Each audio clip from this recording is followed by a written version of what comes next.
أعوذ بالله من الشيطان الرجيم بسم الله الرحمن الرحيم وإذا قرأت القرآن فاستعذ بالله من الشيطان الرجيم إنه ليس له سلطان على الذين آمنوا وعلى ربهم يتوكلون إنما سلطانه على الذين يتولونه والذين هم به مشركون بسم الله الرحمن الرحيم فإذا قرأت القرآن پس جب آپ تلاوت کریں قرآن مجید کی فاستعذ باللہ تو آپ طلب کریں اللہ تعالی سے پناہ من الشیطان الرجیم شیطان مردود سے۔ پہلے آپ اس آیت کے بارے میں سن لیں کہ اس آیت کے اندر جو ہے ہمیں ایک مسئلہ بتایا جا رہا ہے کہ جب بھی کوئی بھی آدمی قرآن مجید کی تلاوت کرے، چاہے وہ سفر کے اندر ہے، چاہے وہ حضر کے اندر ہے، چاہے وہ مقیم ہے یا کسی ایسی جگہ پر، جس جگہ پر بھی وہ قرآن مجید کی تلاوت کر رہا ہے تو اس کو چاہیے کہ اعوذ باللہ من الشیطان الرجیم پڑھ لے۔ ٹھیک ہو گیا؟ اور دوسری بات یہ ہے کہ اعوذ باللہ من الشیطان الرجیم جب نماز کے اندر ہم قرات کرتے ہیں تو کیا یہ ہر رکعت میں پڑھا جائے گا یا کیا نام ہے ایک ہی دفعہ پڑھا جائے گا؟ تو امام ابو حنیفہ رحمۃ اللہ علیہ کے نزدیک صرف ایک ہی مرتبہ، یعنی جب نماز ہم نے شروع کی تو اس وقت اعوذ باللہ من الشیطان الرجیم بسم اللہ الرحمن الرحیم پڑھ لیں گے، لیکن باقی جو رکھتے ہیں ان کے اندر جو ہے اعوذ باللہ جو ہے نہیں پڑھا جائے گا۔ تیسری بات اس کے اندر آپ کو یہ بتانا مقصود ہے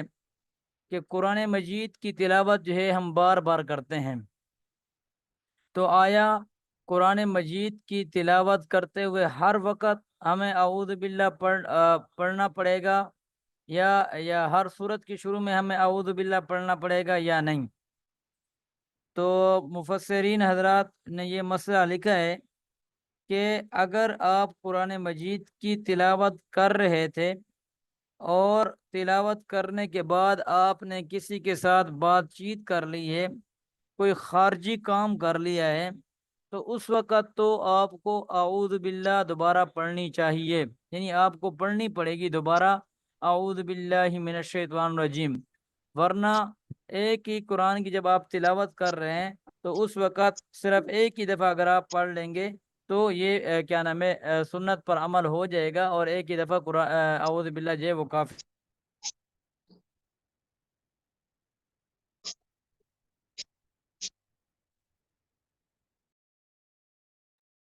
سمجھ آ گئی؟ اس کے بعد